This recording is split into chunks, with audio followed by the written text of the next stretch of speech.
All right, hello everyone, and welcome to the stream.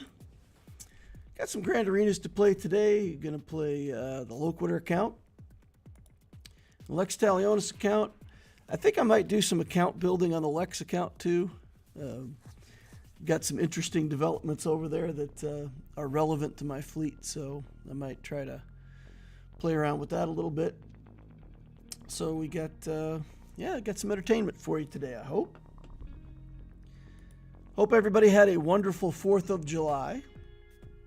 If you're in America, if you're not in America, I hope you still had a wonderful 4th of July. Of course, it won't be much of a celebratory holiday if you're not here in the U.S., but still hope it was good. Hope everybody got to spend some time with their family, see some fireworks if that's the kind of thing you like. All right. We have... my goodness, we've got a wall of defense on the Loquitur account like I don't think I've ever seen in GAC. This guy has, if I could pick a defense, it would look pretty much like what this guy has done. So, crazy. It's going to be crazy hard. See if we can sort our way through it, though. We got some tools. We got, hopefully, some cheap shots that we can get in, try to get some wins on some of these teams for lower non-GL teams or something like that. So we'll get in there and try that here in a few minutes.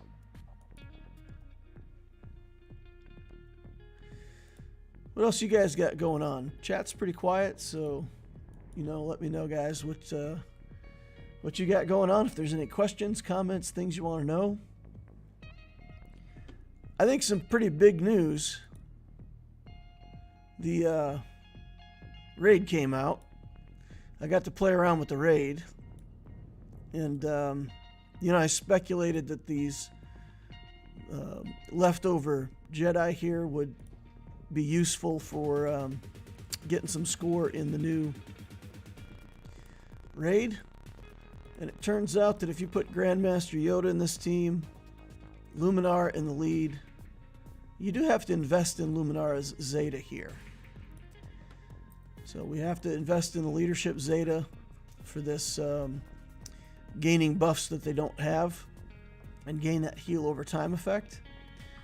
But this team was clearly designed then to run in the new raid. And this team at Relic 5 got me a full 1.2 million contribution, the maximum contribution that you can make at Relic 5. So the way it works, and Calvin Awesome has a pretty good video on this, so shout out to him. Just go watch his video if you want to see kind of the gimmick in action. But Kit Fisto grants potency up. While your characters have potency up, they do true damage on their turn to everybody. So what happens is you get these heal over times up, you get the potency up, you get a bunch of buffs, you get counterattacks, and you just melt the enemy team with all kinds of true damage to everybody. The leaders in the raid, the little droid leaders, can dispel your buffs. So you just have to time it so that you work around the leader's dispel. I timed my Kit Fisto so that I put a set of mods on him so he would go right after the leader in the opening round, and then it took me a couple tries to get it down from there to get it to the point where we were successful. But yeah, so time it out, get Kit Fisto in the right order, and put that potency up, and then Grandmaster Yoda, of course. Swapping him in gives you the opportunity to then extend the potency up potentially for a couple more turns. One more turn. You want Yoda timed pretty much the same as Kit Fisto, same speed, so that they go kind of one after the other. Anyway, so quite a surprise there that little team can shred through the raid, but pleasant if you're willing to remod it and work a little bit and take a few runs, you'll get max contribution for a lightspeed pack. I don't think it takes like the best mods in your account. You want damage mods on like Kit Fisto, Qui-Gon, Plo. You want damage mods on all them. Grandmaster Yoda. I guess Plo doesn't matter too much, but the middle three you need offense on. Luminara can just be defensive, and then Plo, I mean, might as well put speed and offense on him too. But yeah, it was a pleasant surprise. Zaid says he's excited to try the new raid. Hasn't have to wait till have enough currency to try it though. Jedi says, Jedi Trader says, trying to stay air conditioned over here. Hope Texas isn't too hot. Actually, Texas has been pretty mellow. Last couple days, just been kind of chilling. This team actually worked out where if you put B2 in the lead and Maul in the team, for some reason, you know, this worked a little better than having him in the lead. CG said they're looking into this. There's something with having B2 in the lead that wasn't intended. So I don't know exactly what's going on there, but this may get worse. Of course, if you have Droideka, you would want Droideka in here instead of Magna Guard. But this is what I have at Relics that I could put in. And then I've got a couple of the Gungans. And I tried several different things on this raid with the Gungans. And I just really can't figure out something to get a good score with two Gungans. So what I ended up doing, I just saved the Gungan team. And we'll get a third Gungan. We'll put that in. We'll put R2 in with the Gungans. And we'll just see what kind of score we can get with 3 Gungans and a droid. Add a little bit more to the board. And then hopefully, you know, within a short period of time, we'll get that 4th Gungan done. I didn't think I would be able to get Boomadir done this week.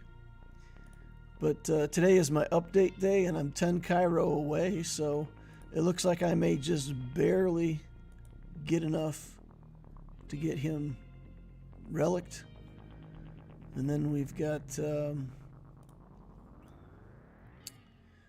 we've just got this Phalanx. Got the Phalanx left to go. 91 out of 100 shards farming him. I double farmed him for a couple weeks just to make sure that I would get all of his shards in time. So next week we'll get him to 12 stars, or 12 stars, 7 stars, gear 12, maybe. I don't know about relicking him though. But we're close. We're close. We're definitely going to be ready for JarJar the next time the event comes around. I've positioned these guys at Relic 7. I may pop them all up to Relic 8. I don't know if I have enough materials to do that. I don't think I have enough signal data to get them all to Relic 8. But I do have the droid at Relic 8. Oh no, I don't even have enough to get... yeah, I'll barely get the other Gungan to Relic 7. I took a break for a minute. A couple weeks back, I farmed Stap. I spent a bunch of Cantina energy on Stap. Farmed it for a whole week and got 26 shards on Stap. Or 21 shards, I'm sorry. 21 shards on Stap. For a whole week worth of farming out of Cantina. It was awful. Really bad statistics. So we'll work on Stap a little bit over time, but you know, we'll get back to farming signal data, and we'll get back to looking toward... When's Conquest up again? Okay, Conquest is up again for the next couple weeks. So we'll get into Conquest. That'll help us. We'll get a little bit of free signal data out of there. And we can, yeah, just keep chugging along. Just keep cranking out new character relics. We got the new guys on farm. Padawan Obi-Wan's coming along nicely, but Master Qui-Gon here, yeah, that's going to be a problem. 9 out of 85. I hope they don't put him in Cantina. I mean, it's easier to farm out of Cantina than other places, but we've already got now the Padawan Obi-Wan on Cantina, and my Cantina energy's under enough pressure already. So they'll put him on a node. I'll double farm him. We'll get him as soon as we can. Work through that. Are all the Hawaiian shirts at the cleaners? No. No, I actually looked at my orange one today, but I've worn my orange one recently on stream, so. I try to stay a little bit fashion sensible about not wearing the same shirt over and over again. But anyway, welcome, Boris. Wet Pliskin says hello there. Memek says R2 is an honorary Gungan anyway. Yeah, I guess in a way. He's not the golden god, but stat farm is brutal. I'm really hoping I can get my needed score without having to finish that farm. Brady says, I think you'll like stat. Wipes out Leia teams without them taking a turn. It's very satisfying after the last Datacron cycle. Well, I don't think I'm going to get there, guys. It's because I need the... I mean, if I'm going to farm somebody out of Cantina, it's definitely going to be the Obi-Wan, right? We got to get the Obi-Wan done for the Queen Amidala team, for the raid, for all that stuff. That's going to be more important than stat. My understanding is that the people are maxing out the score on the raid with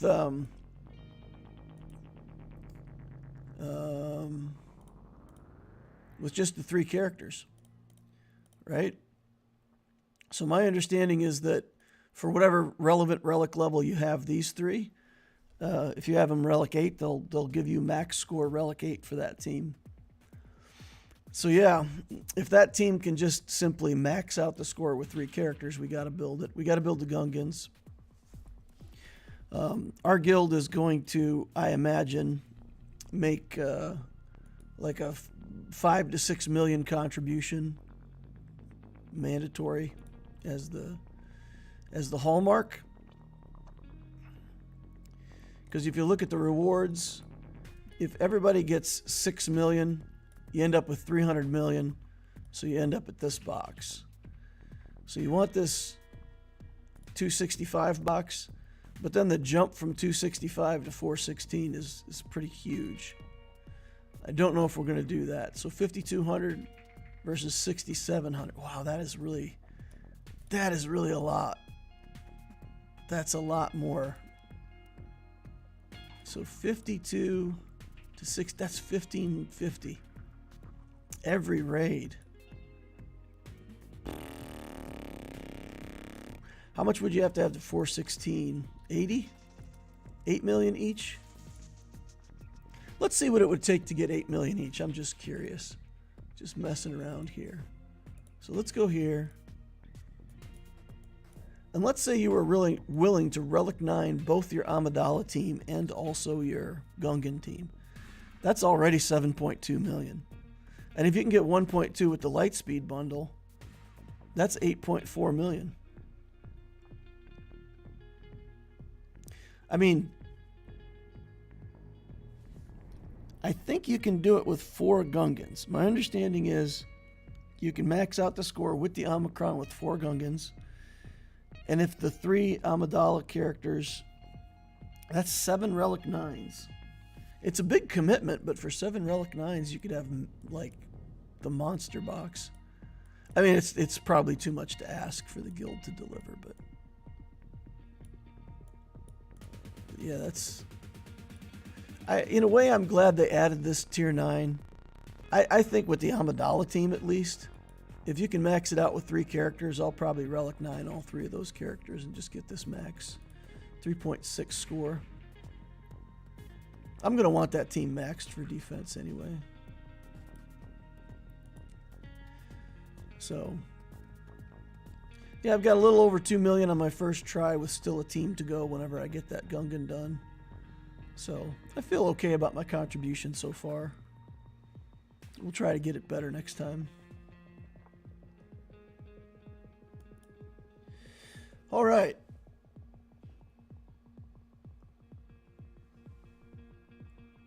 Problem is, didn't CG say they were looking into a nerf for the B2 raid team? Yeah, they did. They said there was something with the B2 team. I couldn't get a score with that team.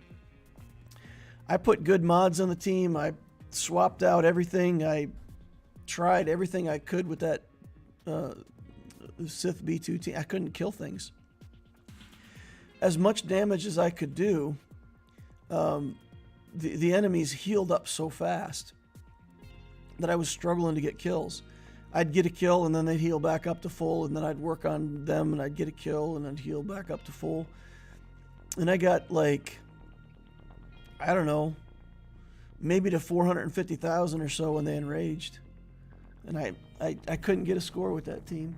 Not a good score anyway. I mean, I'm at the 1.2 million contribution level, and I could only pull down like, maybe it wasn't even that. I don't know. It was like 450,000, I think, or something. It was bad. I couldn't get kills.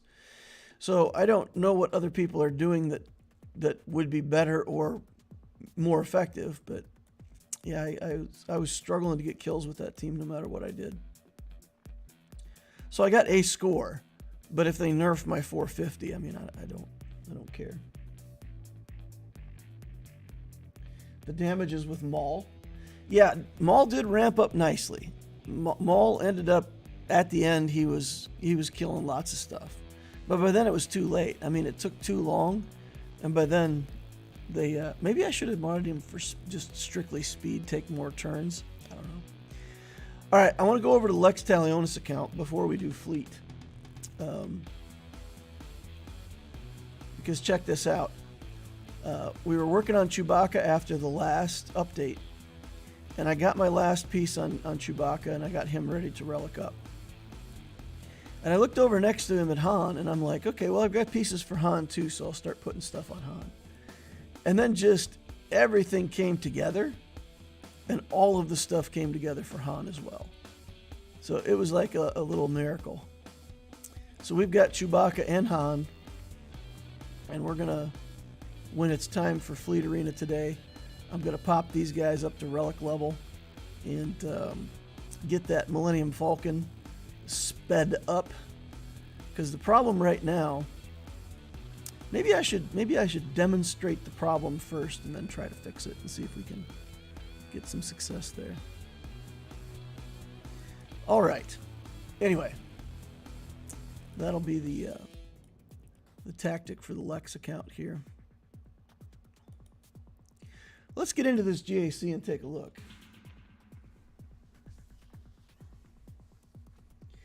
Jordan says no stap.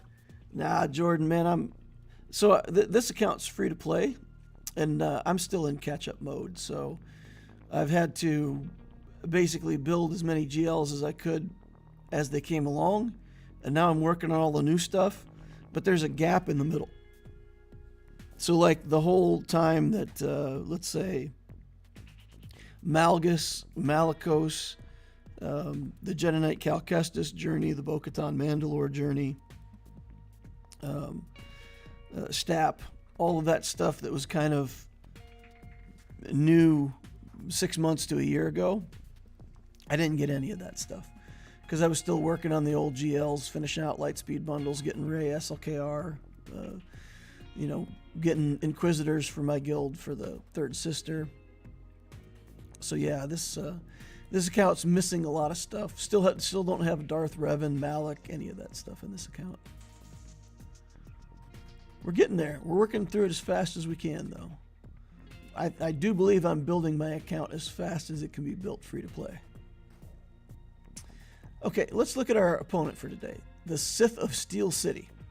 12.1 million galactic power. 4.6 in ships, that means pretty much everything. 7.4 in characters, that means almost everything. So we see what we expect to see over here, right? Leviathan, Executor, Profundity, all the stuff. All the stuff is done. Jedi Consular Starship is about the only thing he's got left to build.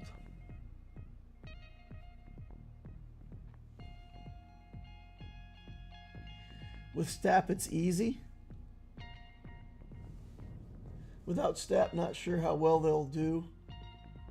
And less than R8, no enrage reduction, but I think it can work for tier 4.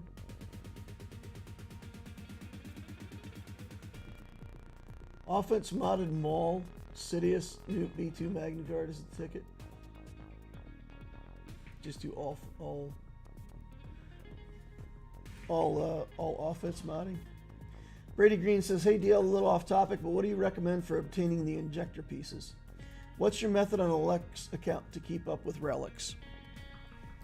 So, getting challenge tier 1 assault battles is critical. You want to get into 3 at least, and then eventually we want to get 4 or 5 of those locked down. So right now I've got Rebels that I can do, and the 2 that I can do with Troopers, the Empire 1 and the Imperial Trooper and Bounty Hunter 1. And that gives you a lot of materials. I do still make purchases with the GAC currency.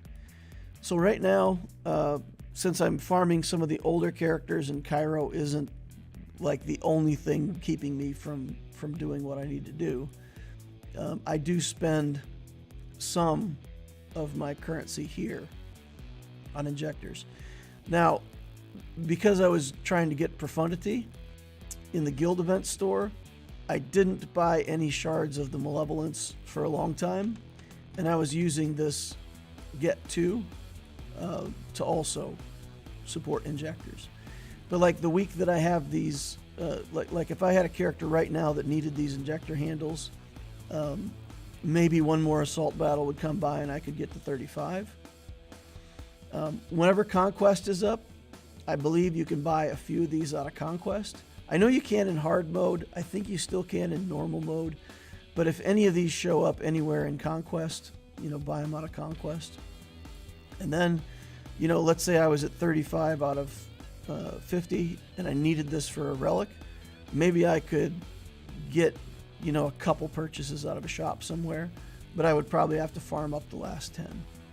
If you're only farming like, 6, 8, 10 of them, it's not bad. If you have to farm up like 40 of them, it really feels bad. But as long as you can trickle them in, and I know some people, once they kind of get hooked on this, right? Because once you buy some of these and you realize, well, if I buy a few of these out of the shop, I can keep up a lot better, but then you'll never get these ships. So for me, I just sacrifice it. I'm just going to keep buying the level until I get it unlocked. And then we'll buy a negotiator till we get it unlocked. Just put on the blinders. Don't look at other stuff. But for sure, GAC currency, you can switch back and forth. Now, with GAC currency, I can say on the Lex account, I'm buying Kairos or injector handles and no other things. I don't buy any of the slicing materials. They're a pretty good deal out of here, but I just don't buy them. Just everything goes to Kairos or injectors out of the shop. Yep. DL, what do you recommend for Dolphin play? Is it just buy crystals for refreshes and light speed bundles when they come out? Or is any of the other stuff worth it? It depends on how you define Dolphin.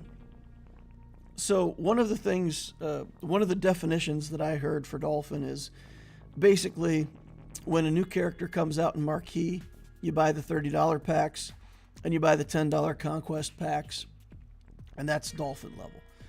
And that comes down to about, $20 to $40 a month on average. I've heard Dolphin as $20 a month where you just buy a $20 crystal pack. I would say if you're early in the game and you're not getting all your refreshes, that I would definitely spend whatever you need to on crystals. You've got to get the 50 cost mod refreshes every day no matter what. And if anything is happening in the game where you feel like you can't get those basic 3 refreshes on mod stuff, that's the absolute first problem that you have to solve. And then from there, with the way that the new marquees run, there is a lot of value in getting your character to 4 stars right away, unlocking that bonus tier so that you can get the extra 5 shards out of there every day, which over the course of the event is another 35 shards, and it pushes you really far along on these newer characters. And then if a marquee event or an event comes into the game later where you can get shards, on most of them, just with, let's say, normal efficient gameplay, I've been able to push most of those characters through 6 stars. Now, for those not buying the packs, there is in the store, you can buy shards for crystals, and you have to buy, I think, 3 of the packs, because you'll get 5 extra shards, you'll level the character up, and then I think if you do the event, you get 10 more, so you'll be at 15 out of 30. And if you go into the crystal shop and you make 3 purchases for 12.50 crystals or whatever they cost, you'll also get that character up and running. So if you don't want to spend the crystals, if you're willing to spend money, you get more shards for the $30 pack, and also a bunch of other materials that are okay. But if you're going to push the character up with crystals, you might as well push them up with the pack. Now the difference is if you buy the crystal shards, you do have some very small remote chance that you're going to get, the character completed, because you can get a random number of shards up to 330. But I would say with the way that the game plays out currently, getting all your refreshes is critical. Getting into hard conquest, use the conquest pass to your advantage to get those characters unlocked is good. And so that's the 3 tiers, I would say. Your very first spending, make sure you're getting all your refreshes every day. Second tier, conquest pass. Third tier, unlocking these marquee characters fully effectively.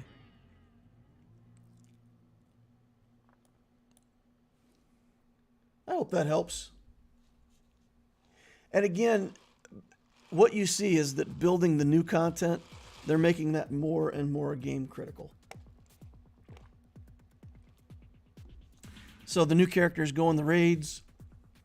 When you do galactic challenges, you need the new characters for the galactic challenges. When you do conquest, the feats are around the new characters. And they give things like Bane out of conquest, which, I mean, for the cost of 1 relic, you're beating some team in GAC, right? So those are all relevant things. Okay, let's take a look at my opponent's defense here. Sith of the Steel. You know what? Before we look at the defenses, let's look at my defense. Because I told you guys I was going to change around my defense last week, and I did. So we had both Leia and Rey in this top zone. I dropped Leia out, so we've got Rey. We've got the Qui-Gon team here. And I did change around the Qui-Gon team. I put in Luminara and Plo from the new bundle so that I could have all relics, and I put in a Datacron. And the Datacron that I put in here is massive armor penetration. And it did get a hold. Maybe it surprised him somehow. Rey, he cleaned out in 1 shot. We've got the robot team and the Zori team that, with my particular setups, really aren't very hard teams. Then over here we put the Leia. I'm still one character short of having a good team here. I've got Lando in there because, like, all my rebels are pulled every which way. So we don't have another really good rebel to put in there. I got a dash team that I put in here that I guess held once, which is interesting. A Gungan team that as we build them, they'll get nastier. And then the Queen Amidala team here. I did swap out and put Grandmaster Yoda in here instead of the Aayla Secura that I was using in there. I swapped it out for Grandmaster Yoda to try to give it a little bit of damage. And it got 3 holds. So it surprised him, I think. Or he was trying to do it for cheap or something.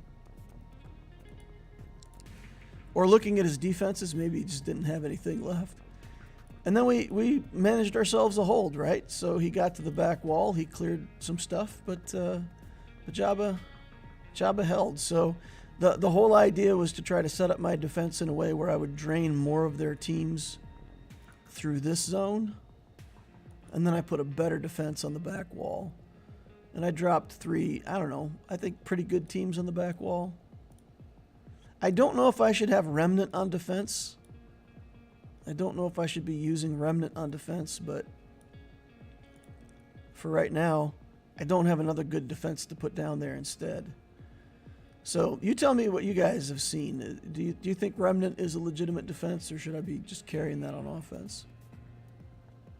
And then he one-shotted all my ships. Hopefully that means that he had at least, Profundity or Executor on offense. Because if he's got all 3 of his big ships down, I don't know what I'm going to do. So here we've got this bottom zone. Full Relic Gungans. Relic 8 and 9, JarJar with the Datacron. Oof. Here we've got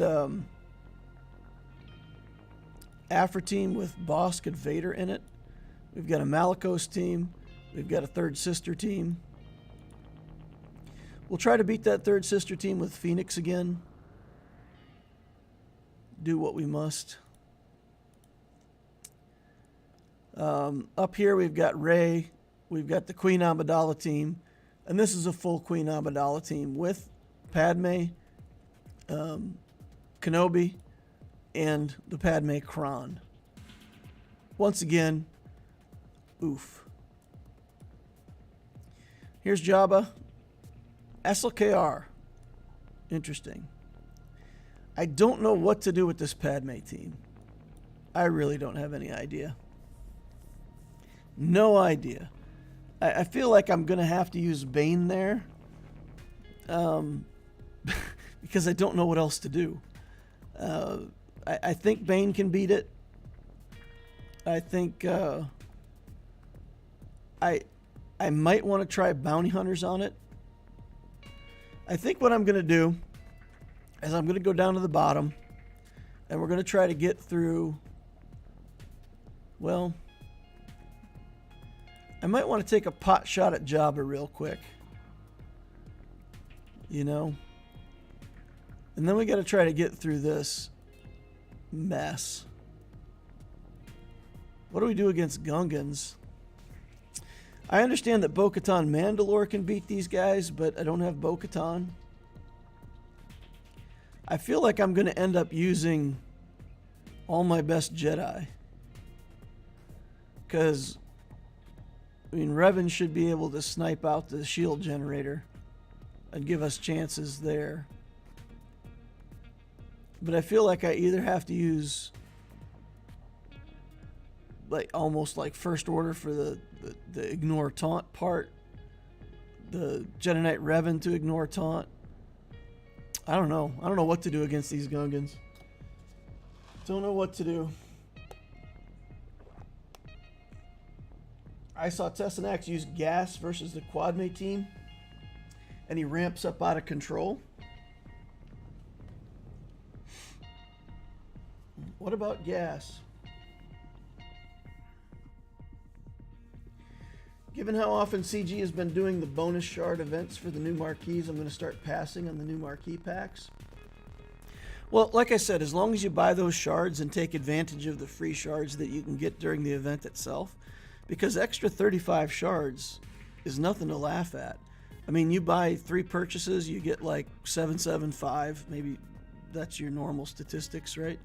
So statistically, you would get 19 shards, but then you would earn another free 35 on top of that, right? So, or another 30, I guess. You already get the 5, but it's a pretty big deal. It's a pretty big deal. It's worth it. So you saw Gas versus the Quad Mate team, and Gas ramped out of control. My troopers, my 501st, I have to say, are modded pretty mediocre. But I'm willing to try that. I'm willing to try it. You know what? You say gas, I say light the fire. Let's go. And we've got a decent Jedi Cron that we can use here. This is the good one. This is the second best one. I think this one's better for gas. Has some protection on it, some offense. And then we just gotta survive long enough to get this going. I do wish my clones were a little better modded. But we've got a couple of them at Relic 6. We had to Relic 6 them to try to get that event so long ago. I needed a little more oomph. Rex is okay modded. The rest of them are trash. But let's try this. Let's try it. Gas is going to have to ramp out of control. We still got to kill the clone, right? There's really not much we can do. But if we get a moment where we kill the clone where Rex has the Rexolate up, then maybe that works. With the Padme Cron, though, too. Oof. All right. All right, let's go. Let's go. Some chances here. I'm not going to form up. Not yet. Okay. Stuff, things, junk, gas. Hold on, buddy. You can do it. Stunned. Okay. They're just going to take turns and do stuff. Try to cleanse some buffs here. Or is that bad? Do we not want to cleanse buffs? We do want to cleanse, right? Yes, cleanse.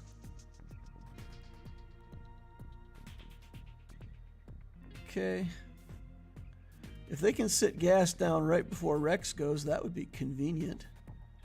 I mean, we're not ability blocked at the moment. Sacrifices it instantly.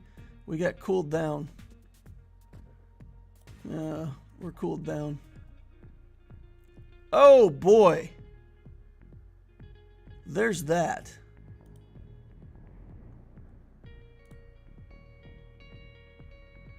We need some counterattacks here. Oh, counterattacks aren't going to do any good, are they?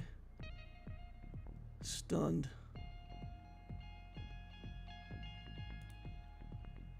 It didn't even get a chance to retreat there. Yeah, I got the sacrifice off, which was okay. And then they just instantly killed everything. Okay. I mean, Gas had pretty good damage, but he was getting stunned. He was getting controlled pretty well.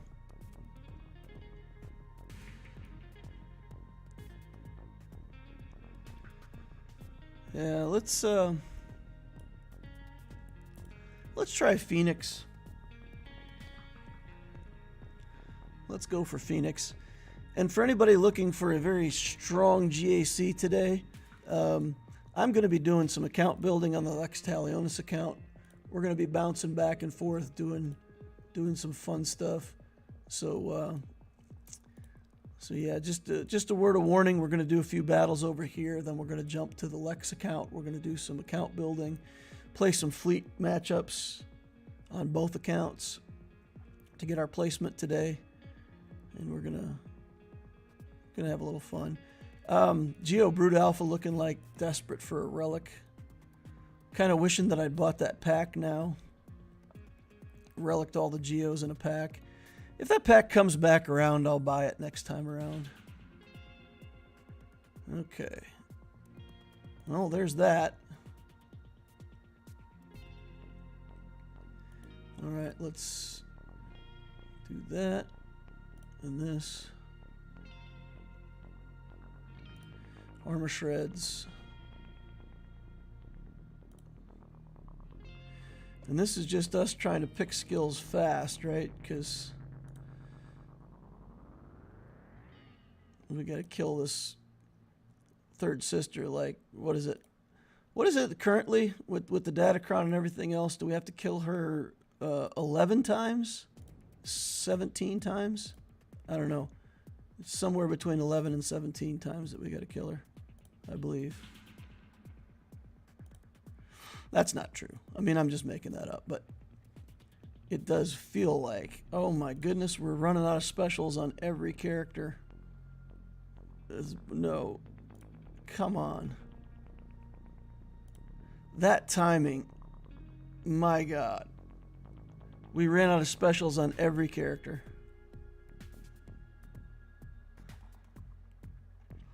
And that's going to be it. That's going to be it. There's no way we're winning from here. There's no way we can get Third Sister down. There's no way we can kill Grand Inquisitor behind it. It's done.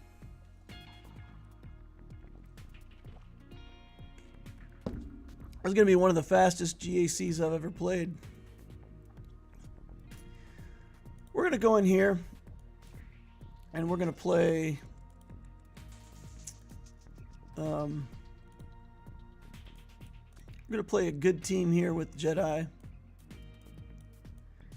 and try to get the Gungans killed.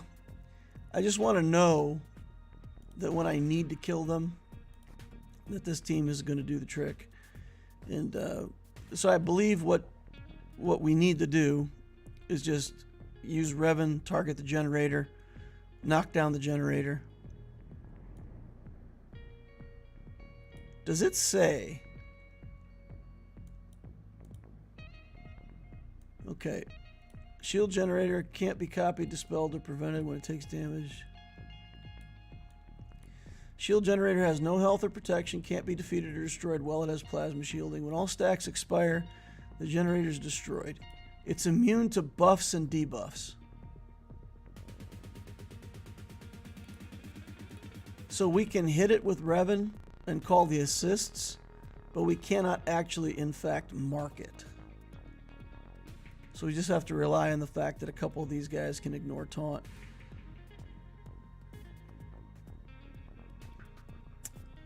Brutal. I don't even know if this is going to work. Because getting the shield generator down is only the first part, right? And then we still got to win. I got to make myself a note here somewhere. Phoenix mods. And when I do my account update, we have to work on Phoenix mods. And I just got to make those characters better because they're modded mediocrely. All right. So let's get in here with Luke. Get some stuns down. Oh, never mind. Didn't stun anybody. Wow. Okay. Gungans. Immune to everything. Apparently. Got me cooled down by one, so we can't target the generator. Jedi Master Luke is almost dead. We have to try to cleanse him off just to hopefully keep him alive.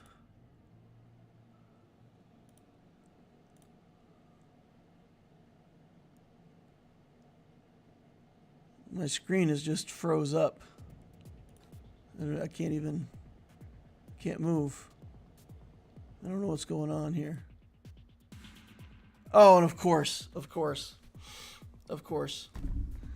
Right before Jedi Master Luke dies, they kill Revan so that we can't get revive the Savior.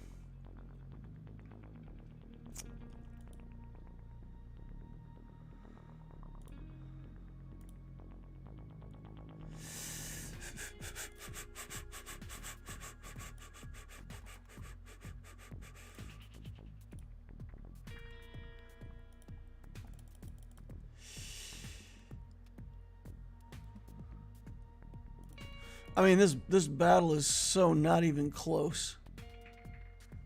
I mean,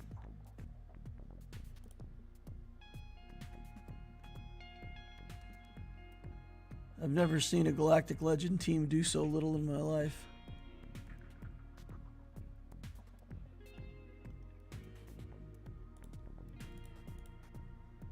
Nothing. Not even close. Not even close. All right. I'm leaving. We're out. I'm going to go back. And play some more, but you know what? We can go do the Night Sister battle too. At this point, there's no way I'm going to win this, guys. I've already lost 2 good teams for no advantage. I honestly don't know if I have anything in my account that can beat those Gungans. Maybe if we take SLKR and just brute force it. Can we just brute force it with SLKR? We could try that. Let's do Night Sisters here. And I have a theory. Trying to get better at using my Night Sisters. So I have this idea that the 15% cron is good, but maybe it's actually bad for Night Sisters because we don't want the Night Sisters to live. So as much as I like that, right? I want that kind of a datacron. I think with what we're trying to do here, it'll help keep Marin alive, which is good. But I think this is the one we actually want.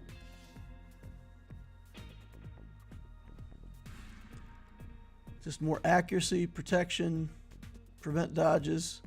That's my Sith Cron, though. I can't use that one.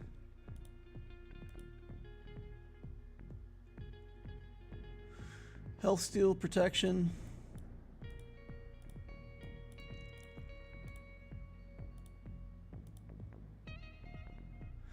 All right, we're just gonna use something with a lot of health steal. Okay, so we're gonna play a weaker version of this team.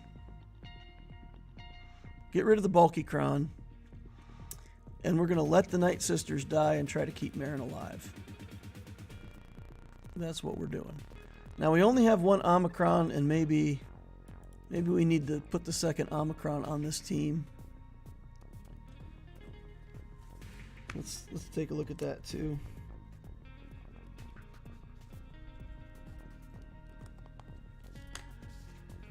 Okay. I'm going to go in stealth so that they have to kill other Night Sisters. Well, that didn't work. It killed one. Basic.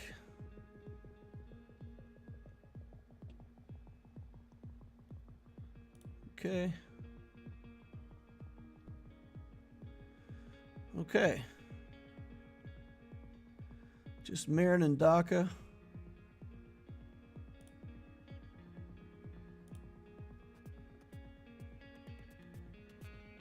No. No. Now see here, I feel like I've got to go into stealth. I know it's going to resurrect the Night Sister, but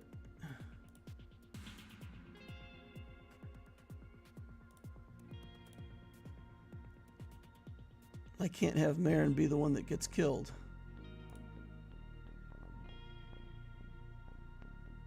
Stop getting turns.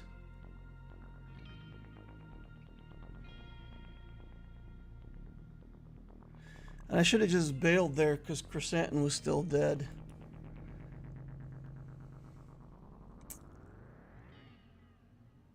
So I guess when Daka was alive, I could have just taken a 50-50.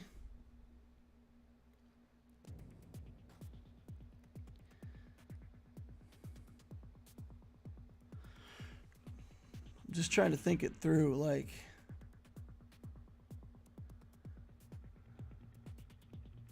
because if they attacked Marin again, Marin was dead, but then Daka could have rezzed her.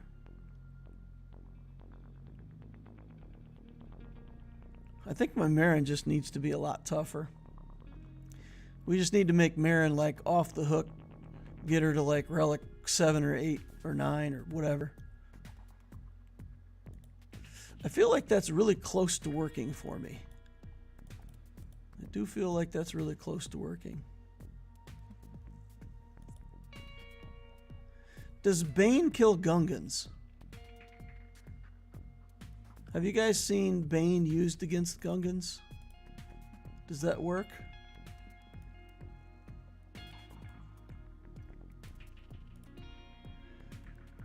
Should we try Bane against Gungans and just see if this is something that can...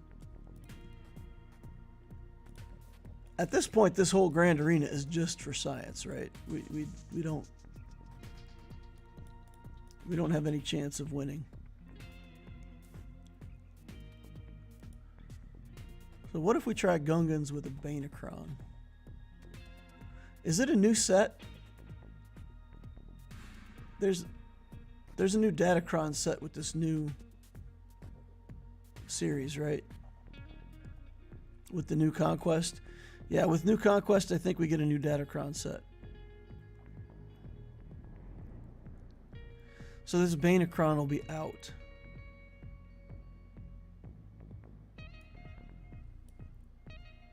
So should we try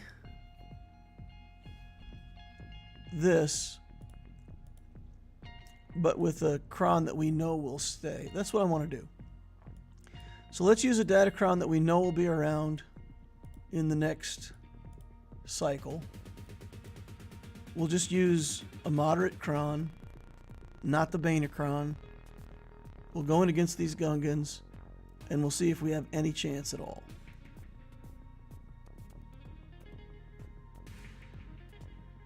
What do y'all think? Sound like a plan? Wep says I've seen it win and lose.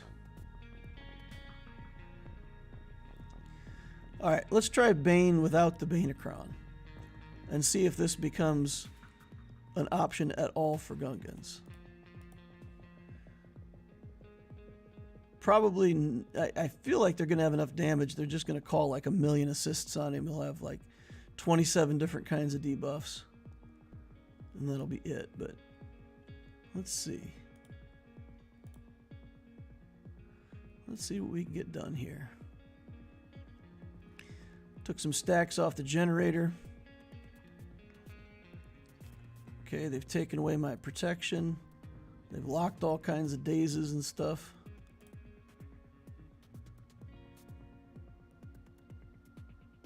Okay.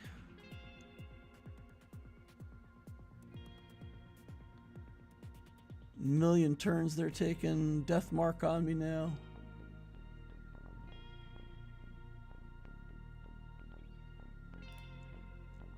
And I'm so far away from taking a turn on Bane, it's insane. Look at this. We're not even close to taking a turn.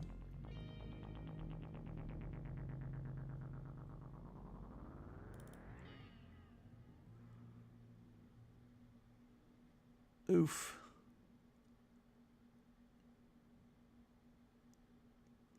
Yeah, Bane down. Not even close. Not even close.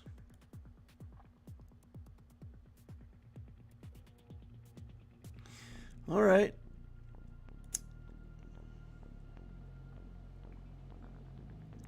What else can we experiment with?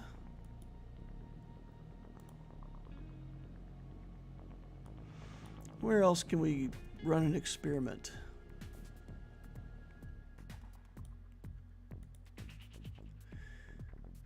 We can I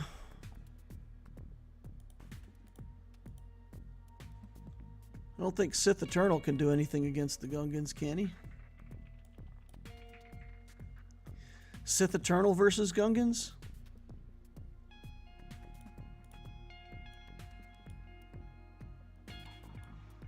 I think that's good. Let's do Watt. Put Watty Boy in there, see how much he can clear up for us. I'll throw a couple Sith in here. Dooku.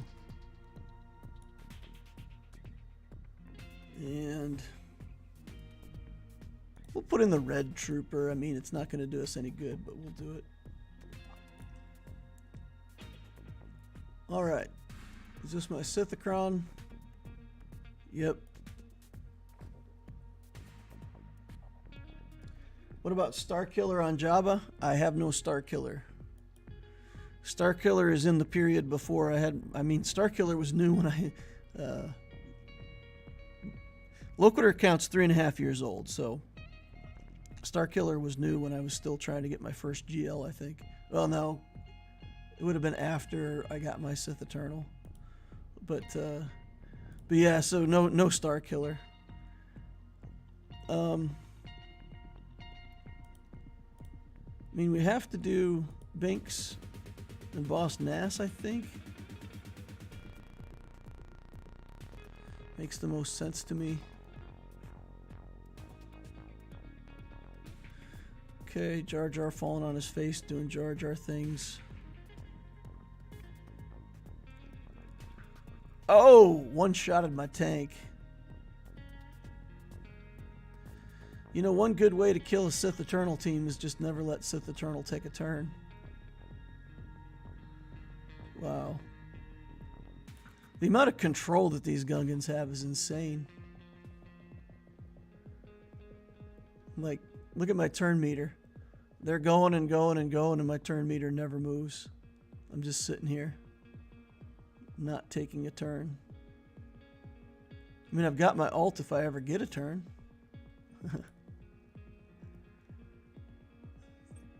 What a crazy team.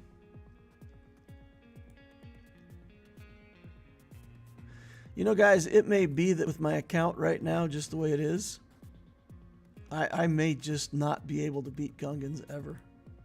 Gungans may just be a team that, I mean, I have to actually build a counter specifically for this team. I don't know what I have that beats it. We'll try this. They have turn meter right now, so it's really not a fair comparison. Because on that first battle, I let it go all the way down to, and I gave them turn meter, so it's making these follow-up battles that much harder.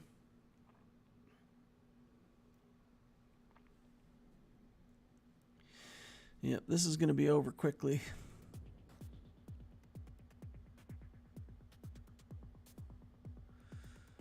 The GAC, I mean. Okay. So, nobody can be stunned, right? Like, resistance is futile. Oh, we stunned him. Okay. When we did the Luke stun before, nobody got stunned. And they didn't have tenacity up.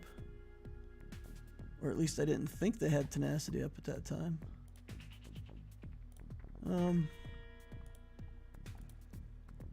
I don't know. Attack the generator, I guess. They all have damage immunity. Look at them. They're like, ha ha. Can't touch me. So really, you can't do anything until you kill this shield generator, I guess. It's got to be the. It's got to be the thing.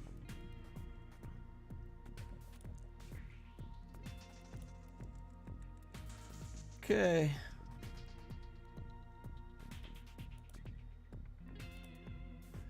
Seven stacks. All right. Let's jump in. Get this alt up and running.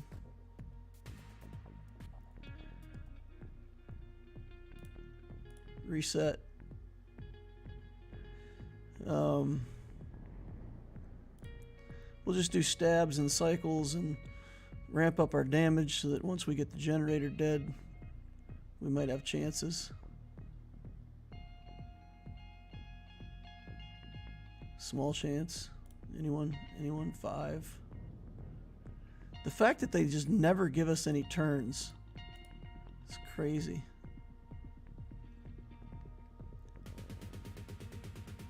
Maybe we should just be doing the basic on Kylo to get 2 instances of the shielding down.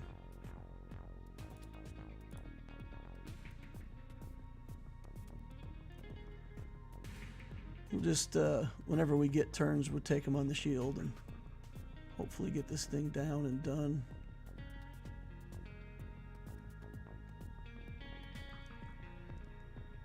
The amount of turns that they take, y'all. That's the true insanity. The fact that they can take like 17 turns in a row.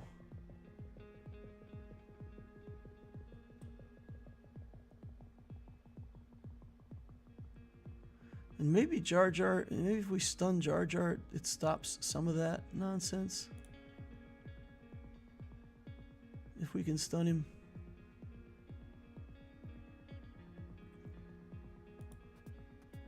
We've only got one. What? Okay, shield down. Minute 40 left to go. I bet you I don't even get a turn. I bet you SLKR doesn't get another turn for another minute 31.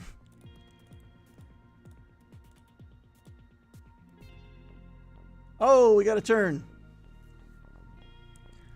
All right. It looks like we got a working solution here. I think maybe we got to figure out exactly what's generating all the extra turn meter, and if we can stun the right Gungan, then that SLKR becomes more of a viable counter. We found something. We found something.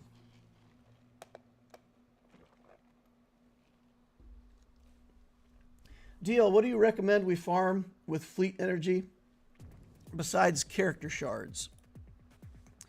Fleet energy, I farm relic parts. So with the new system, the way it works, you can buy gold relic parts out of the shops where you need them. So these parts, okay, so let's divide the relics in half, right down the middle. You can't see in the screen, but yeah, I can't do it. But divide them down the middle. The ones that are on the left side are built in one way. The ones on the right side are built on another way. So when you look at the left side relic parts, these pieces we can buy for shard shop currency. We can buy out of the guild event store for guild event token 1. So we can pick those up. But then these parts, this is what you farm. So right now on this, for real, that's what I'm farming with all my fleet energy. So tonight, when I have fleet energy, right now, if I have fleet energy, this is what I'm farming. The purple pieces, and those also are used in this side as well, right? So these purple pieces are used in both sides. But just, I mean, if you see, like here, that you've got a piece that you need parts for, I would say med packs, I probably farm 60 to 70% on med packs and computers. So these med packs and computers are just always in short supply. These sometimes. So that's what you farm with fleet energy.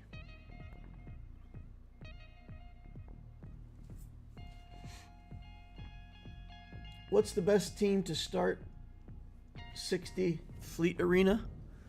Whatever you have. I mean, when you're doing Fleet Arena at 60, Geos, honestly, I think Geos are the best. They have really good synergy. You want to build Geos anyway for a lot of reasons. The Geo ships are readily available out of the shops. They're easy to build. So that's what I vote. Geos. All right, let's go relic these guys for fleet. Oh, I said I might want to demonstrate the problem first. All right, so here, let's go into fleet. And this might be something that'll help other people who have recently unlocked the profundity, for example, and are trying to beat other similar teams. Let's take a look at the Xanadu Blood speed. Okay. Speed on Xanadu Blood is 178. So if we look at our own team, the speed on our Outrider is 192. So our capital ship is going to go before their Xanadu already. Even Profundity at low stars, still fine, 175. Okay.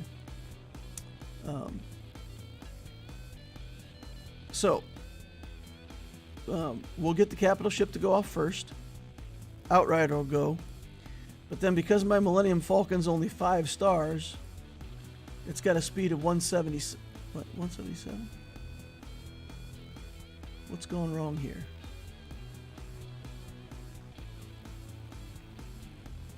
I gotta go reread. Is he getting 20 speed from somewhere? 178. Okay. So 178, and my Millennium Falcon is at 177. All right. So that's the problem. Let's see. We're 1 speed too slow. So what happens when we go into this matchup, our capital ship will strip away stealth from the Xanadu Blood, and I'll get my first attack with the Outrider, and everything's like going our way. But then the Xanadu Blood gets to go before my Millennium Falcon. So the amount of times that I can kill that ship successfully is near zero. Because if you don't get like a crazy amount of assists, you can't get it done. So what we want is we want to get that speed on the Millennium Falcon over 177. So we're going to take both of these guys to relic and get this Millennium Falcon sped up a little bit.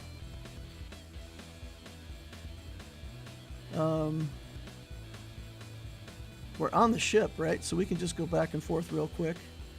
So just taking him to gear 13, we're still 177. Okay, and that wasn't enough. Let's take him to relic 3. 1, 2, and 3. There we go. Now let's see what that did to our speed.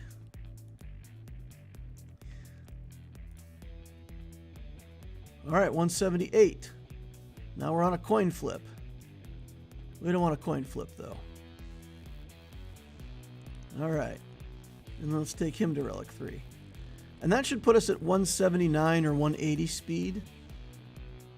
And then we're in the range where we're pretty confident we're going to go first against most Xanadu Bloods. Unless my opponents invest some extra relic levels in their Cad Bane. In which case, I'll just avoid that fleet on my climb.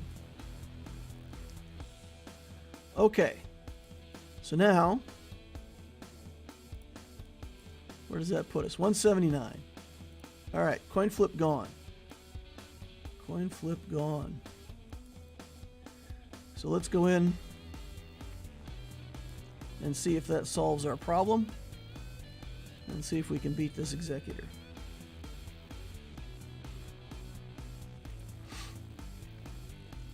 Now we should be able to clear Xanadu and get 2 shots, and if we don't get any assists, we're still in the same boat that we always are, which is that this is like a, I don't know, an 80% win rate probably, but there's, yeah, we got good assists there, so that's helpful. See, perfect. We got to go with the Falcon before the Xanadu Blood, and that's going to make the difference between winning and losing in Fleet Arena. My climbs have been brutal. I've played out all my games, and in some cases I haven't even been able to get top 5. But with this, we should be able to top 5. Darth Gan is on my same payout. So I have one person in this setup that I need to avoid. So we will avoid said person. Don't want to play against people with the same payout time. For anybody, if you're a newer player and you're not really familiar with it, you don't need fleet placement 23 hours out of the day, right? If it's not your payout time, you don't care what your placement is. So my advice to newer players is always, you know, only play your Fleet Arena or your, Squad Arena nobody cares about. But only play your Fleet Arena when it's your payout hour, and then try to join. If you're in the top 5, it's very likely that somebody will invite you at some point to the Fleet Shard. With Swgoh GG and all that now, you can access people's ally codes and send them in-game texts and invite them to Discords. So if you get invited to a Discord, get your payout time recorded, and then, you know, fight for your placement, avoid other people with the same payout time. And if you just look at top 5 and you say 24 hours per day and people can score in the top 5 and be happy, then, you know, something like 100 players can cycle those top spots in theory, if they make room for each other.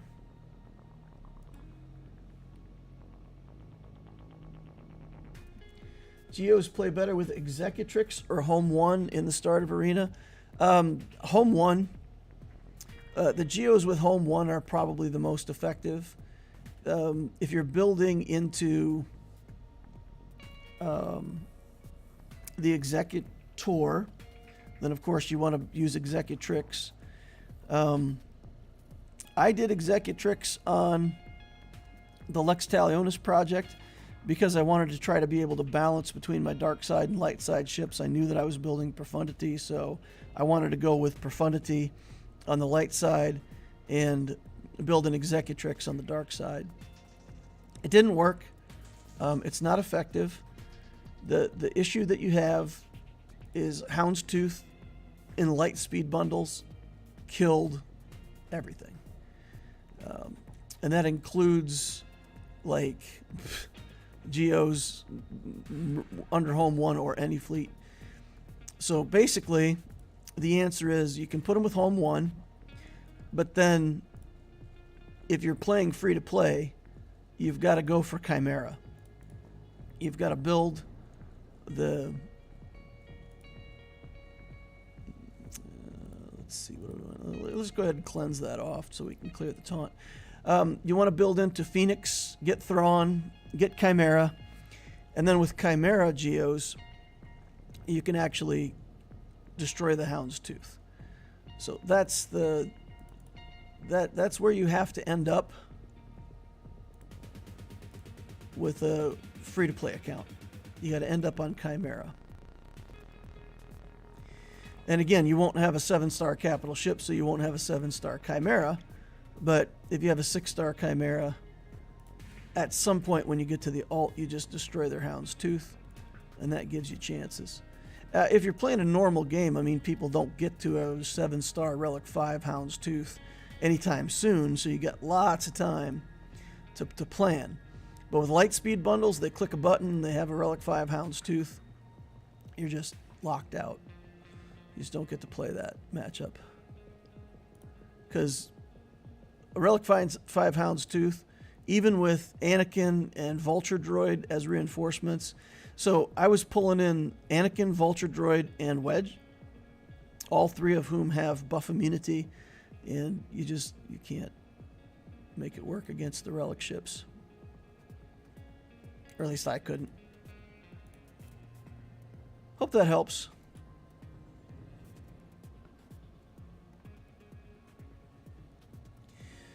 All right. So getting some fleet arenas done here. And then we'll go in and we'll play around in Grand Arena on... you know what? Let's finish up a couple more matches on Loquitur here. Let's see if there's some learning to be had. If there's any other matchups that we can play around with.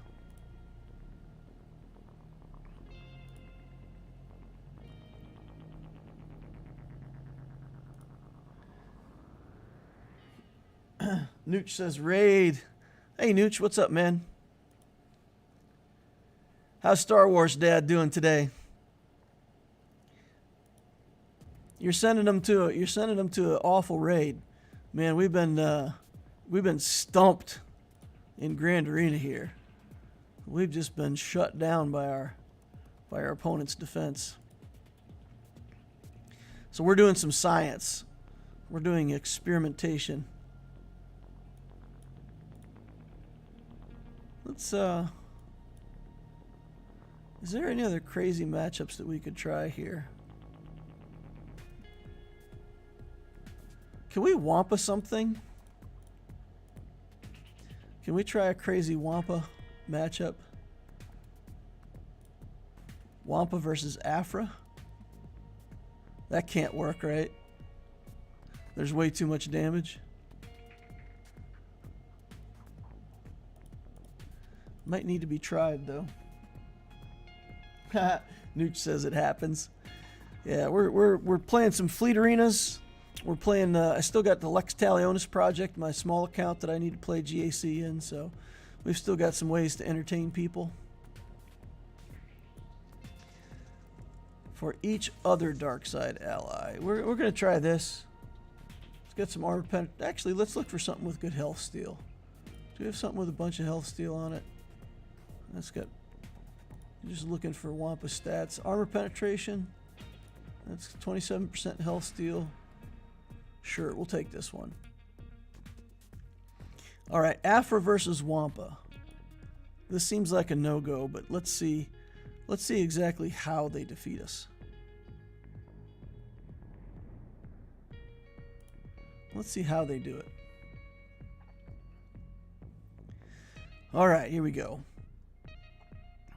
How'd your GAC go, Nooch, man? Did you win? Did you get him? Did you take it?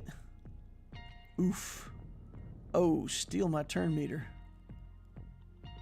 Still getting counterattacks, though, so... Oh, no, healing immunity. Oh, man. Yep. Big damage. Big damage. Hey, though, let me tell you. I got shut down on my defense, but I'm playing against a guy with everything, right? Full build account. But I did stop him on defense, right? We get a back wall Jabba hold. So it's not a total loss. We have a moral victory in the books. All right. I got to run with the family. Good luck, sir. All right. See you later, Nooch. Thanks for the raid, man. Appreciate you, man. All right. Let's scout around and see what we've got in this GAC. What we've got over here on the Lex account, we're fighting Kinger, the prodigal knight of the Dark Rogue Order. 5.9 million galactic power in Bronzium 4, 2.4 in ships, 3.5 in characters. Galactic War Battles 1, 11.3 makes this account 2.5 years old.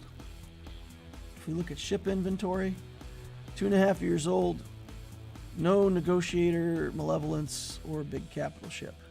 If my opponent watches this, consider building Profundity or Executor. It helps your account a lot, gets you into Fleet Arena, gets you free crystals. I think it's the way to play. Take a look. Over here we've got both Revens built, and then just a bunch of stuff. They do have Malik and let's say Bastila Fallen, some Sith Empire stuff. Bunch of Gear 12s. So this guy's building a bunch of characters. This, I always talk about going wide versus going tall. And this person has built a account that's very wide, but the relic levels are pretty low. So the account doesn't have a very high barrier. We could take a look at mods too for fun. For anybody who might have been rated over from Nooch that's not familiar with how I look at this stuff, for a player like this, we call them collectors. You know, 248 speed, fastest character. They're not really working on mods. They're not really focused on like building the best teams in the game. They're just collecting Star Wars. You know, they're having fun with the game. 5 out of 6 mods for Bosk. If he had another mod, that would be good for his mod set bonuses. Same for Grandmaster Yoda here, missing mods. So, yeah, I mean, if the opponent watches this, obviously there's a lot more that they could do. But yeah, they're a collector. They're just having fun, playing their game. Defense. Let's take a look here. We've got the Jedi Knight Revan, Bastila, and Malik are in a team with Palpatine lead. So again, if my opponent watches this, get your Darth Revan into the lead. You've got all the Zetas. It's going to work a lot better for you having Revan in the lead. Even if you want to leave these other guys in the team, that's, you know, not the choice I would make. I would probably put, you know, 2 more Sith Empire characters in here somehow. Sith Empire Trooper, HK-47, something like that. Save these characters for a different team. We've got some bounty hunters here. I don't think I have anything in my entire account that can challenge this team, even with kind of the mix and match part. But we'll take Qui-Gon Jedi in there in the hopes that we can get off a big smash and maybe get something done. Down here we've got Jedi and we've got a Dash Rendar team. This Jedi team is full relic, but we've got Imperial Troopers, and there is a chance that if we can get going and get some momentum and get enough damage, and with the idea that they've got some pretty mediocre mods, maybe we can make this work.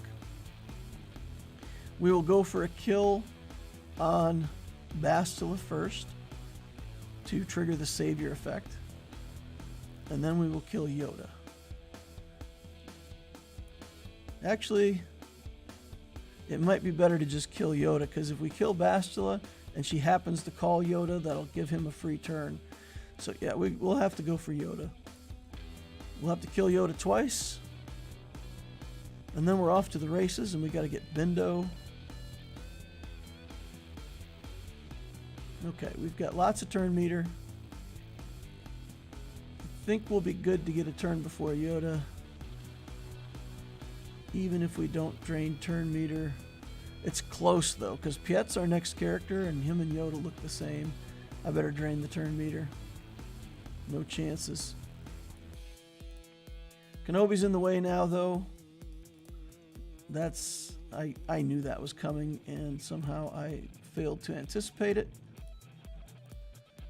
Okay. Let's go in on Yoda and see if we can trigger. Nope. Alright. We just got to get Kenobi down. Okay, there's the Savior effect. Now we'll get back on Yoda, see if we can hit him hard enough.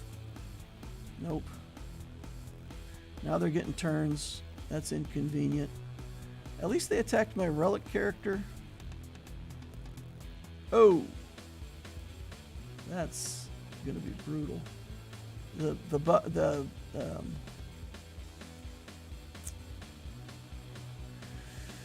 buff immunity is a problem, because now we get we lost. We're losing everybody. Okay, so this is probably a loss. I failed to anticipate the Kenobi getting in the way. Yeah, we needed to just... Yeah, if I'd attacked the Bastila... Yeah, no, because the area effect still would have hit Yoda. No, we needed to armor shred Kenobi and go all in on Kenobi. That's my mistake. That's my mistake. Okay, well, let's continue to try to get a few of these battles done. Dash Rendar here. That's not Vandor Chewbacca, right? Okay. The power of relic characters, even with bad mods, still better than a one relic garbage team. Alright, these guys are going to get a lot better next GAC. We'll have 7 stars here. 2 more relics on the team. So in 3v3s, we'll have Dash on, or CLS on Chewie, all 3 at relics. We'll have our second Datacron worthy team. Okay, I think we're going to get Dash out of here. There's no Vandor to bring him back. We'll blind everybody. Stay on Han Solo. And we'll kill Chewbacca. Shrug it off. Alright. Such control. Such devastating control. Alright. Good job, CLS team.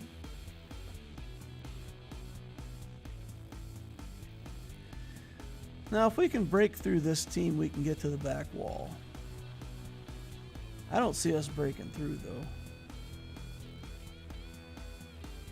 We can take the Qui-Gon team here.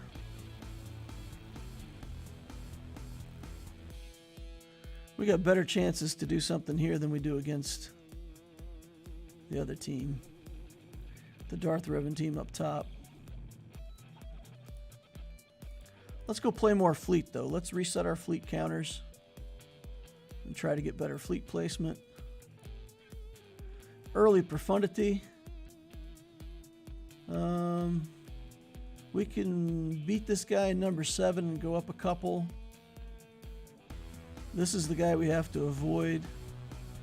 And then Wet Pliskin has a 7-star executor, so I don't fancy my chances against the 7-star. Let's move up a couple places and see if we can get a better matchup from there. We'll be able to see 2 more places up above Wep. Hopefully one of them is more easily beatable. Alright, get an assist. Go with our Falcon.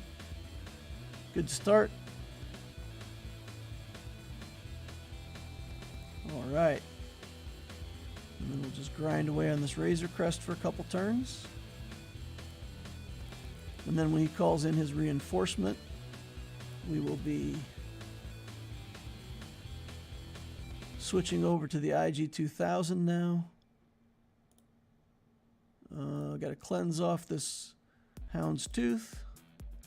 Nice, we got an assist from the Falcon, so we cleansed off that taunt. Now we can get back here. 4-star capital ship battle here, guys. Height of entertainment. Alright. Just working our way toward our ult. I think we're so much further along toward our ult than he is. We should have no problem. We could probably put it in auto at this point, but I'll continue to manual it up just to make sure that we get to our ult as soon as possible. Here comes another reinforcement, and we should be able to... Oh, wow. I was going to say should be able to pop the Razor Crest through that first set of stacks, but guess not. There we go. Now we got him on his second life. He had to flip his magic quarter and do 1 up. Alt is up next time. Target this, put it on auto. Nothing to see here. Do you plan to 7-star the profundity by refreshing the event? I had such low-level ships going into the event for the first time. I had to make 7 purchases out of the shop just to get the capital ship going at all. So when I do the event itself, we'll get very quickly from 4 stars to 5 stars. But then since this is a free-to-play account, I'm just going to level it up slowly over time. So however long it takes to get to 7 stars, that's how long it's going to take. Not going to accelerate it beyond the shards that I already purchased just to get the ship into the account. All right, play a fleet battle over here. And then we'll get back into the Grand Arena and we'll try a couple more teams versus those Jedi. See if we can get anything done.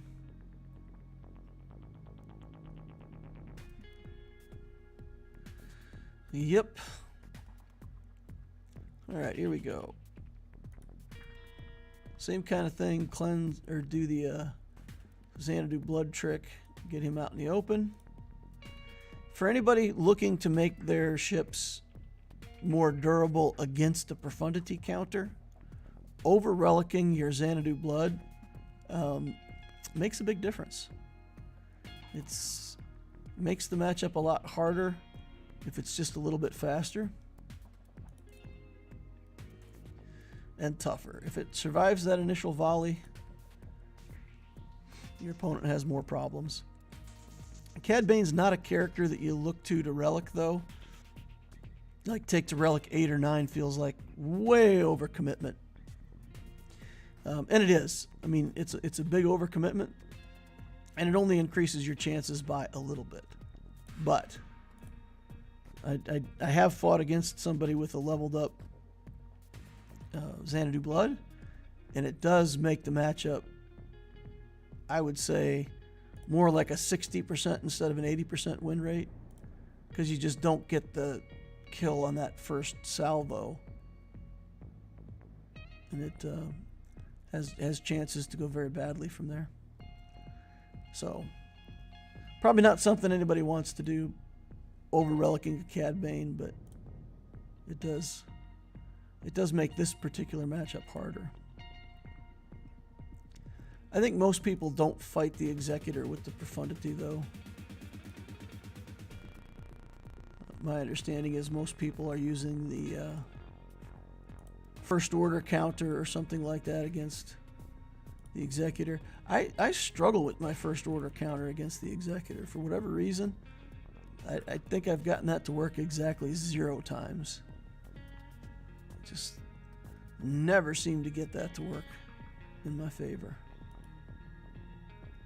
So, what do you guys use? What do you guys use? Hit me up in chat. Tell me what you use when you see an Executor on defense in Grand Arena. What power do you tap into to make that work? All right, let's go. So he's got 76 banners and I've got 74. So the first thing I need to do is establish another win, so that if he doesn't come back, that I still have chances to win the GAC. So let's use Dash, and what we're going to do is we're going to do a bounty hunter team, and we're going to insert Dash into the bounty hunter team.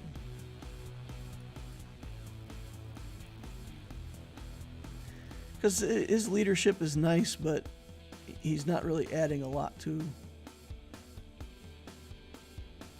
I think we having the chance of getting the contract with Bosk and keeping the team alive is better. All right, here, let's just put big damage down right at first. This Mandalorian is the threat. So let's try to work our way around Bosk here. We should be able to remove his taunt with Dash. Oh, Dash is ability blocked. Can't do anything. Let's just go in on him. Let's see if we can stun him up and work our way through his big chunk of protection here.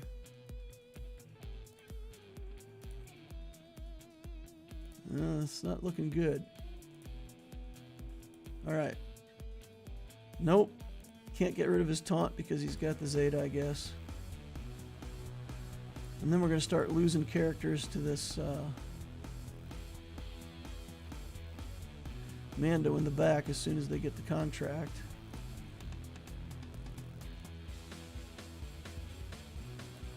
Alright, alright. We got a shot off. Let's see if we can do some damage back here before Bosk gets back to taunt. Come on, guys. Come on, get more. No, no, no, no, no. They got the contract. Get him. Get him. Oof. There goes my Bosk.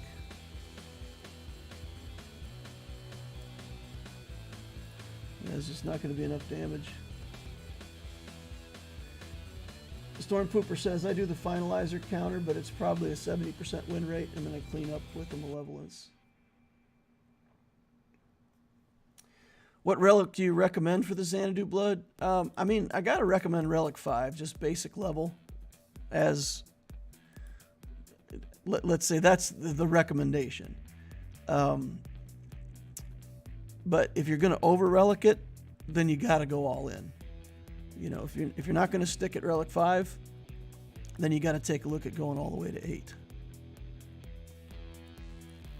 Just to make that ship as durable and annoying as possible. Alright, well, let's try some Jedi in here. And when we get the big hit with Anakin, maybe we can get a couple of these guys dead, and then try to come back and clean it up with I don't know.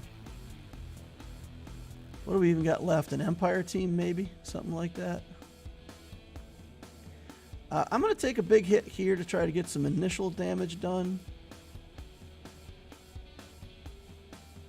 And then hope that we can get Anakin back around. Okay, okay, we've got Mandalorian dead once. Okay, Anakin's working on his second big smash. Anakin's working on nothing. Anakin's dead. I don't even know what to say to that. What do you say to that?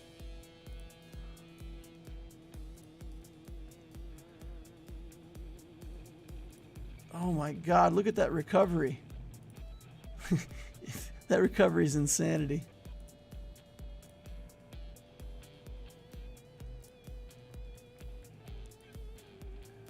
Okay, Qui-Gon down. And the Jedi that we have left, I don't think are going to accomplish much without Anakin.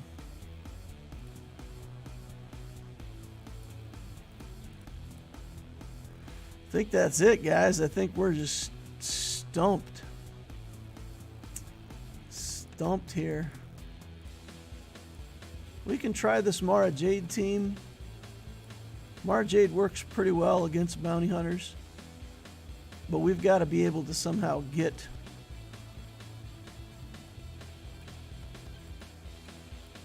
the first turn. I don't think Wat Tambor can help us get the first turn, but let's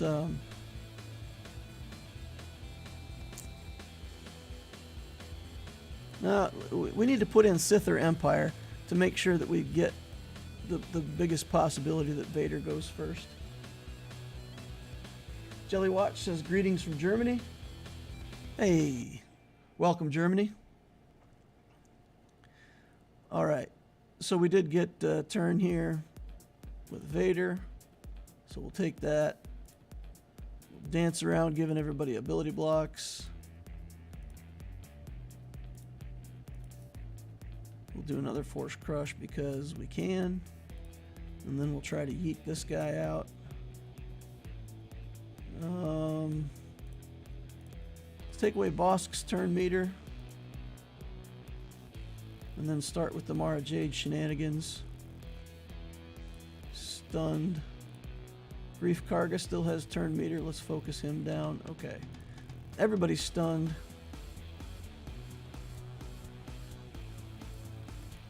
We'll just work on Bosk over here.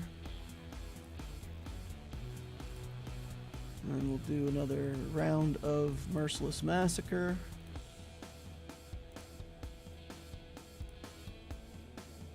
Do another Force Crush. Do another attempt at getting a free turn. Got a free turn. Can't complain too much about that. Pass it over to Mara Jade. Do more Mara Jade things. Get him stunned again. Alright. Now we're just on Bosk until Bosk is dead. And then once Bosk is dead, we'll work our way through everybody else. Vader. Series of 1,000 paper cuts, y'all. That's how this matchup works. We're not going to do the lightsaber. We want to keep 4 players till we're ready for kills. Alright, we're good. We're good. Merciless. Let's go. Let's go. Let's go. Jango Fett. Time for your second instance of life here, buddy. Pow. Time for your second instance of life. Let's go. Get a stun. 2 minutes and 40 seconds left to go. Pour some lemon juice in their paper cuts now. Let's go. Come on. Done. Nothing to see here. Go over on Grief. Work on that. Look at this. Little Mara Jade team. It's going to be able to clean up another team so that we can actually get more banners and potentially get the win in this Grand Arena. That puts us over the opponent. So if he never comes back, we get a victory. All right.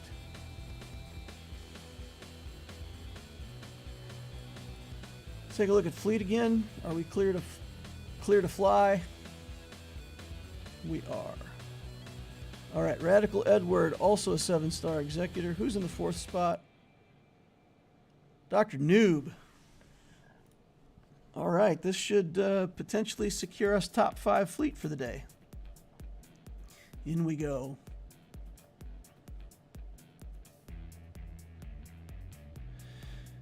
Okay.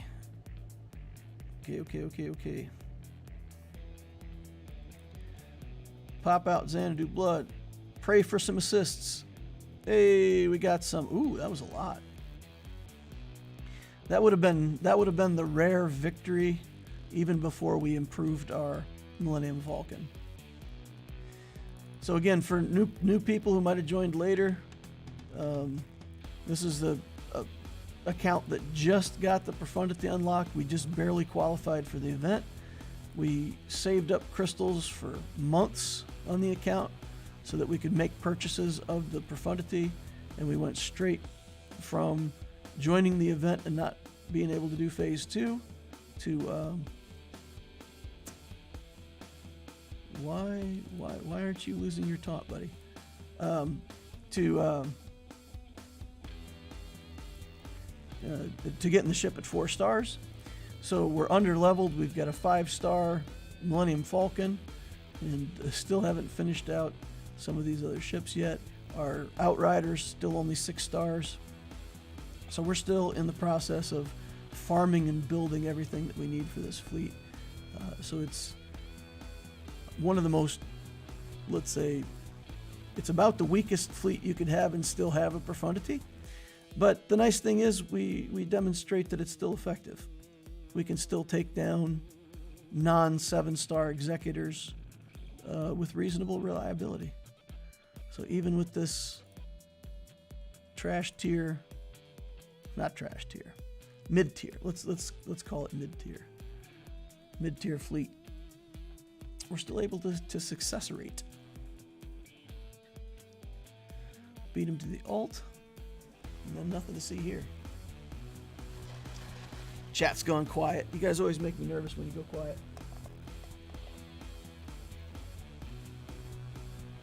Kind of a chill day today. The great grand wall of nonsense. We did learn some things, though. We learned some very valuable things. Number one, I need better mods on my Phoenix, for sure. We've got to do a better job modding Phoenix. 2, SLKR can beat the Gungans with the current Datacron. Maybe that's needed to ignore taunt and all that stuff, but we've got SLKR versus Gungans, and we made that work. We got to research, figure out if there's a better way to prevent the Gungans from taking so many turns in a row. So I'll have to take a close look at who does what on the Gungan team and try to get them calmed down. But we figured out we have something that can beat Gungans. We figured out that Bane doesn't beat Gungans. We also figured out that, what else? Is there anything else we learned today? I think that's it. Better mods on Phoenix. SLKR against Gungans for now. Bane has to be reserved for something better. Oh, you know what?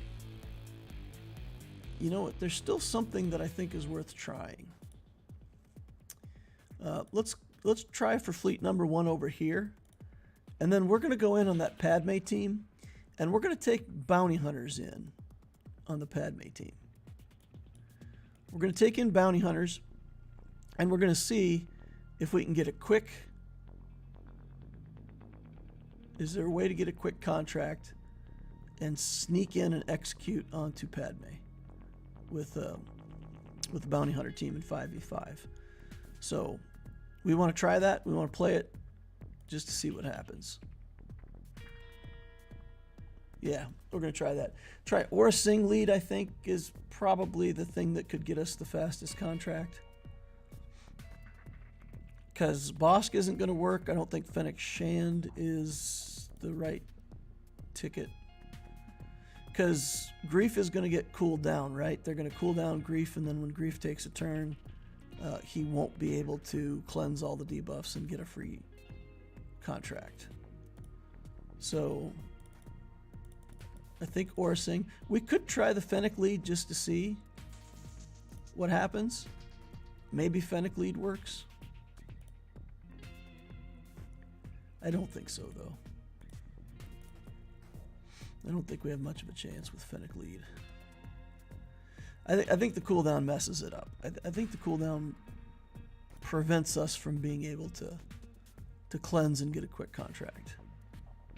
And I don't think there's something else that's going to happen to get us a quick contract. Okay. Oh, looks like we're going to get our second reinforcement to stay on the field, which is nice. We'll do the area effect because we got the buff immunity on the tank.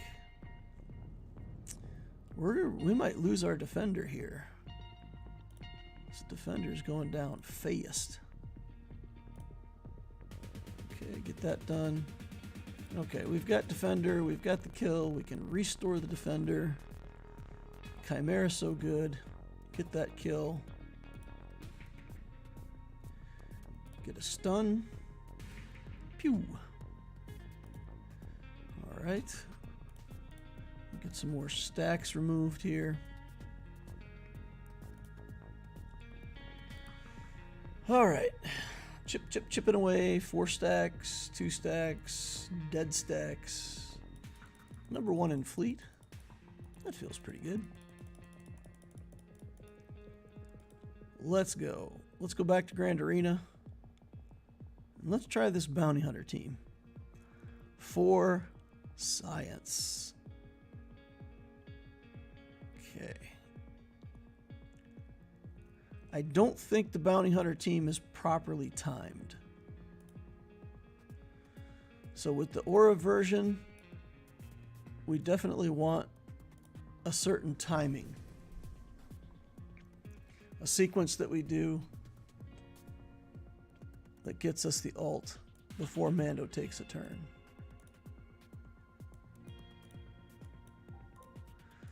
I think the best thing to do, though, is just to try it, right?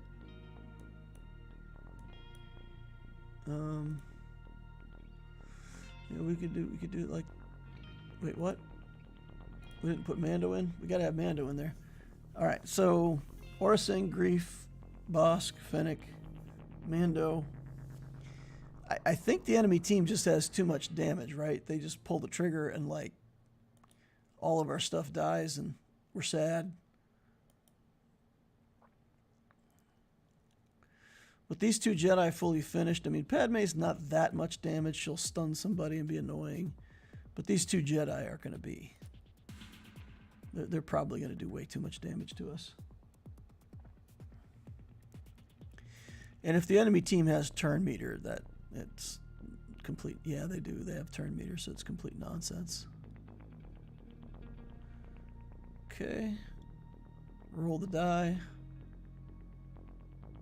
Bosk down instantly. And they're still going. 0 chances. Yeah. If I hadn't let them have turn meter, we could have actually tried that and, you know, had a chance of seeing what's what. But they prevent all turn meter gain, right? So if she prevents all turn meter gain, then that means no bonus turn meter from Mando. There's no messing. It's actually better, right? Okay. Whenever an enemy attacks out of turn, damage over time, critically hit, special ability. Okay, that's not there. Loyal bodyguard. Handmade decoy. Heal over time. Expires. Protection. Afflicted. Where's the turn meter thing? This ally, blah blah blah. Right, when? Okay. Can't be resisted. Damage over time. Critically hit. Based on roll. Okay, it's not in there. Where is it? She's immune to buffs. Doesn't take turns. Can't be defeated. Heal over time expires. Immune to effects. In Grand Arenas. Something in the team is making characters immune to resets or something. Where within the wall of text am I missing this? Remove 10% from all enemies which can't be resisted. At the start of each ally's turn, whenever an enemy critically hits, they can't be resisted. Gain offense up. Okay, max health protection. Immune to, there it is. Immune to cooldown manipulation. All allies are immune to cooldown manipulation. Okay. But it doesn't actually stop turn meter gains and losses like Padme. Okay. Interesting. So a bounty hunter team can work if, oh boy, does that mean that all of the bounty hunters would have to be faster than Queen Amidala? Because she's going to take a turn, she's going to do the mass assist, they're going to gain a bunch of, we're going to lose a bunch of turn meter. They're all going to get to go. So in order for the bounty hunter team to work, it would have to be a 4 a 4-character bounty hunter team, and if you can't make them all faster than Queen Amidala, we would have to use Grief Karga. Or not Grief Karga. Moff Gideon. A long, long time ago, in a galaxy far, far away, I ran a version of this team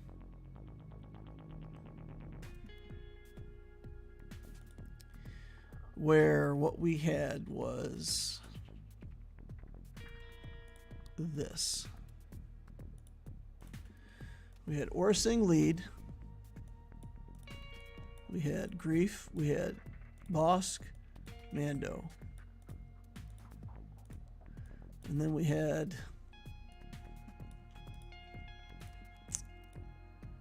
Moff Gideon in that last slot.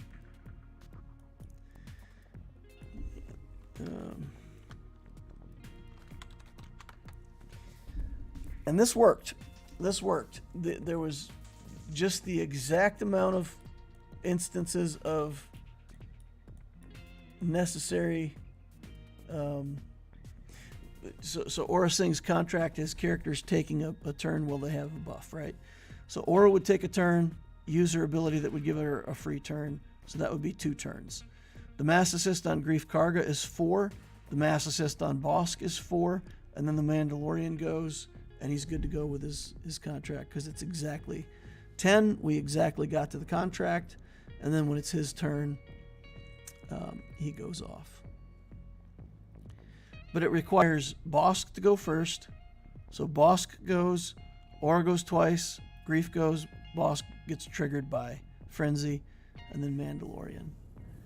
And the timing on that is awful, because there's 2 mass assists, and during those mass assists,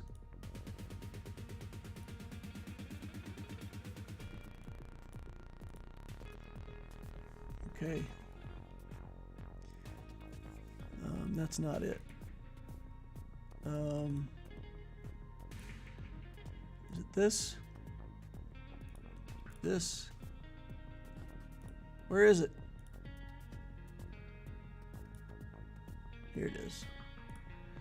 So when he scores a critical hit, he gains 30% turn meter. So the problem with trying to time out this team, you either have to know that you're not going to get crits or not going to get turn meter so that you can time the team, or there's a possibility that he gets a crit on the first mass assist and then he jumps in front of Grief Karga. And I know I had this solved. I had this solved somehow. I know what it is. I know what it is.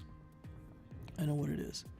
So Bosk has to go first, and then Grief has Aura has to go next, and then Grief goes, and when Grief goes, and he calls Bosk for the Frenzy, the Bosk free turn goes ahead of Mando. I'm pretty sure. Pretty sure. Let's read Frenzy real quick. Well, yeah, I think that might work. So anyway, the timing on that is really wonky. But with Moff Gideon, then you just drain their turn meter first. So you drain their turn meter, and that gives you 25% turn meter, and then you only have to be 75% of the enemy team's speed to be faster than them. And back in the day, that's how I beat certain teams that had fast characters on it. Like if we wanted to do a Gas 501st, that's how I beat Gas for a long time. And if they had a really fast Rex, we could drain the turn meter and then get the instant kill on Gas before he sat down. And that was the way to kill Gas with a bounty hunter team.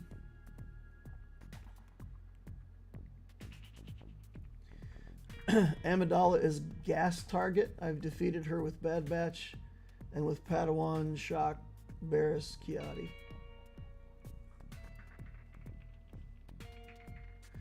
I tried Gas. I tried Gas against Padme and got absolutely train wrecked. wrecked. So I don't know if you fought a team like this, but my gas sat down, and as soon as he sat down, they popped the sacrifice, and then the next move, Padawan Obi-Wan did the area effect, and he killed all 3 other clones in one hit. They just bam, sacrifice, bam, insta-killed everybody, and that was it. Gas run over. So, this is the team I fought, and he did this sweeping assault and killed 3 clones post-sacrifice. Post-sacrifice clones. All 3 dead in one hit.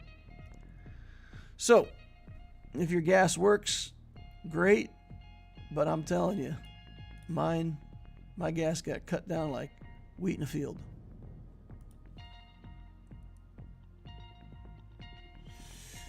So, maybe I just have to make my clones better. I don't know. Don't know, but I definitely have to make a plan to gear up into those teams. I mean, obviously the first thing I have to do is get Gungans. We got to get Gungans for the raid. We got to finish out Queen Amidala for the raid. So I'm not going to work on my offenses for GAC until I've done the raid stuff. You know, that's got to take priority. So we'll focus everything on getting high relics in the raids. Then we'll go back and we'll take a look at trying to touch up some other stuff for defenses and offenses in Grand Arena. Yep, plenty to do. I think we can go back to Lex Talionis and shoot for number 1 in fleet. Nope, we ran out of time. Ran out of time. But, yeah, I could potentially... Let's see. You know what? Let's see. Let's play the battle out. And if it looks like we're going to win... Oop, opponent's rank. Oh, Darth Gyan took it. That's cool. We're going to play against Raz just for the fun of it. We're going to play. And if we get to a point where we've won... well, I mean, we'll just play the opening sequence against the 6-star negotiator. And then we'll quit out. There's no reason for us to jump rank after our payout time's already paid out, right? So we'll play the battle just for the fun. Yeah. Wow. Super lucky. So we would have been able to win this.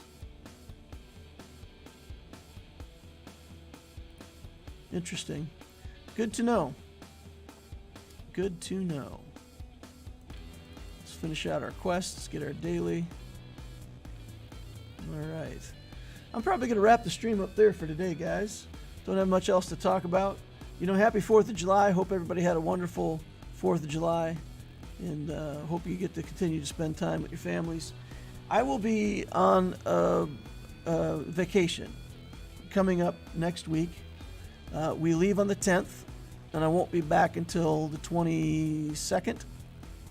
So I should be back for that, for the 22nd for the streams on that Monday night, updating the Lex Talionis account and all that stuff. But I'll be gone from the 10th through the 22nd. So no, the first week of 3v3s, I'll be offline for streaming, and you know, I'll get it when I come back. I hope that I have internet where I'm going. I'll be on a cruise ship for part of the journey. They say they have internet access, but last time I was on a cruise ship and I paid a bunch for an internet bundle, and I had internet about 30% of the time. And it was very difficult to try to play. I ended up playing at like 2 o'clock in the morning. I was up, everybody else was sleeping. I woke up in the middle of the night, I actually had internet. But yeah, it was inconvenient. We can't afford to get behind on the Gungans. We got to get that closed out. So we'll have to find internet somewhere. But yeah, so I'll be on the vacation. All right, that's going to wrap it up for me. Thanks. Appreciate each and every one of you. End of stream stuff. Please remember to hit that like button on the way out if you didn't hit it on the way in. Subscribe to the channel if you want to see more of my stuff in the future. Notification bell over there tells you when I'm doing my live streams.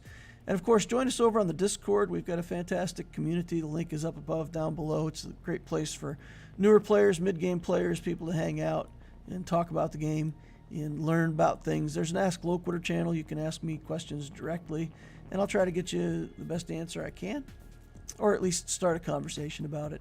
Hope to see you over there. Thank you all for watching. We'll see you in the next Holocron.